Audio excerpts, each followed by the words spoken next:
Well, I lived in Cuyahoga County all my life. I've been in business for myself for over 30 years. When the recession started, instantly made a difference in my business, and unfortunately I had to cut down staff eventually. What I've noticed about the county and the government here, we've basically been under one party since I can remember. And when I saw the show, there was something about Ken that I liked. What impressed me the most, though, is he could live anywhere he wants to live, and he chooses to stay here.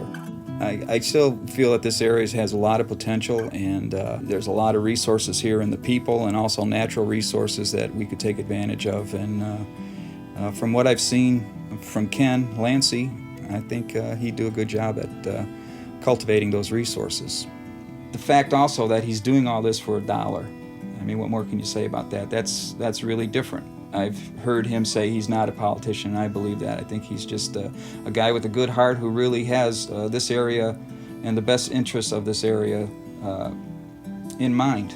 Well, when my wife and I saw the show and saw how much Ken's putting into it and where his heart was, we figured that the least we could do is call and donate something to his campaign. And I believe in what he's doing, and I hope he's successful. The most important person in Ken Lancey's campaign is you. Only with your support can we bring the change that this county deserves. Seize the moment. Call the toll-free number on your screen now. Well, it didn't exactly work out the way I expected today. I was told we had an appointment. I was going to stay the night. Got a call. We can't stay the night, but I could definitely come and work and talk to several people. So went down today as scheduled, and I'm introduced to some people and get a chance to have a conversation. I do a tour again of the intake area. Went in and went back into the kitchen. I worked in the kitchen, serving meals. 286 people were served today. I mean, everybody's got a story, and some of the stories, are some people shouldn't have gotten in that situation. So glad I had the opportunity to come down. I know that there's things that I've learned today that I will look into and be able to make some changes. I'm very curious about some of the things that I saw. I have to do some research to get some answers, but I learned a lot, and I'll be following it up with a report. So that's how it went. We're live here at the famous Cam's Corner Farmers Market. Because this campaign is about the people, we need to go where the people are. So we came out this morning to Cam's Corner, to the farmers market. We're gonna shake some hands, kiss some babies, hopefully get some petitions signed and get some great fruits and vegetables while we're here.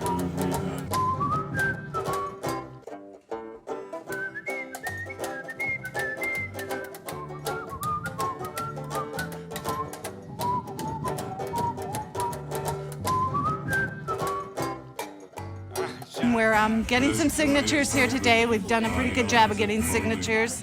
It's been a productive day, and we're going to start doing some door-to-door, so people need to start looking for us in their communities while they're doing yard work during the week.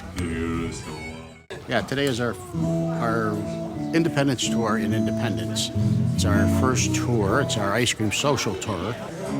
Rain held off. Looks like we're going to have a decent event. We got some good music. We've got some ice cream. Got folks from the community, so hopefully we'll have a good time tonight. Hello, ladies and gentlemen. Thank you very much for coming this evening. My name is Ken Lancey. I'm the independent candidate for the Cuyahoga County executive position. I was born in Cleveland 60 years ago on East 110th and Woodland. My parents lived in the projects. They were on relief. We're at 110th and Woodland, and these are the projects that I grew up in. We're on Morris Black and Mount Carmel Boulevard, and unit of 2458C is the unit that I was born in. This is where I was 6 or 7 years here with my parents. It's garbage now. Right. Huh? You won't want to live here now. Yeah, Right. I mean, it's where I started. So now, Work yourself out. tell us a little about what you plan on doing now. Yeah, well, what we hope to do is to be able to change the environment of corruption and make sure that the services go to where they need to go. Right. I mean, it's been too long, that people talk about all they're going to do, and politicians talk about all they're going to do, but they don't really do it. Well, obviously the neighborhood has changed a little bit. We got guardrails that we didn't have, and we have some of these trees, which I know weren't here 60 years ago. But for the most part, it hasn't changed at all. I've been in the inner city since I was 13, and I have to tell you, I haven't seen a whole lot of change. I have seen the same blight over and over. It's gotten worse, and now it's getting worse so that working people, okay, who got involved in predatory mortgages are going to end up losing their properties. They're forcing foreclosures on those homes, reappraising them at the current value, which is, say, 60%, and then they're putting them to sheriff's sale at 2/3 the value.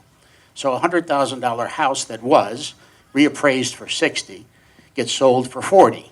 Why don't we let the homeowner buy the house and be able to stay there with his family, keep the kids in school, and preserve the value of the neighborhoods? I don't have the power to do that today, but I implored the sheriff to do that. He could stop those auctions for families that have jobs, that live in homes, that could make a payment, but can't make the new crazy payment, which has caused them to go into foreclosure. Sheriff Bob Reed, please. Ken Lancy. Good, Sheriff, how are you? Good. Did you get my letter? You know, the court can order you to do that, but I would hope that by stopping these auctions, foreclosures, auctions on the properties that you have people working that just can't afford the new payment that they got with the predatory lending, that, you know, it makes common sense. They're still going to, the bank's still going to get its money. And all we're asking them to do is to step up to the table because they've already been paid by the TARP funds. When somebody refinanced their house, what ended up happening was they received greater than the value of the home at the time because the creditors convinced everybody, and so did Wall Street, that the value of real estate was going to continue to go up. I'm here with Donna Urban, who recently has gone through some of the problems that we spoke about. Over the span of about 8 months, my husband's health took a decline and his income declined drastically. We were both still employed and could see that we were starting to have some problems with keeping our mortgage current. We did try several times and obviously very desperately to work with our mortgage company to adjust the payment accordingly so that it was something that we could keep up with. And I remember thinking even at that time, how silly is this that they won't work with me and allow us to stay in our family home. Ultimately, it's a thing. It's a box. It's material. But I always explained it as the house had a heartbeat. Donna, as you're aware, I'm looking to have the sheriff stop foreclosures in situations that are similar to this, to bring the bank, to the table, and with an attitude, if you will, or with an understanding that if they're going to auction the house off and get substantially less money, that it would be practical, if nothing else, to work with the owner-occupied home who is able to make a payment. Would that have been helpful to you at the time? That would have been extremely helpful for us. Ken, I so applaud what you're doing, and my fondest hope is that the banks can see that this has a human face to it and a human heart as well. Hopefully we can get the banks to the table and help other residents in Cuyahoga County. And these are the types of things and the changes that need to be made in the county to help the people of the county. So I need the people. Whether you give me $5 or $10, I'm not asking you to change your political party. Republicans, Democrats, they're politicians. That's okay. That party worked for a long, long time effectively, but it no longer works. Send them a message. We're voting for the independent. The vote is what's powerful. Send this message not only to Cuyahoga County, send this message to the state, send it to the federal government, because they are not working for our interests. They're happier to have gridlock and not do anything.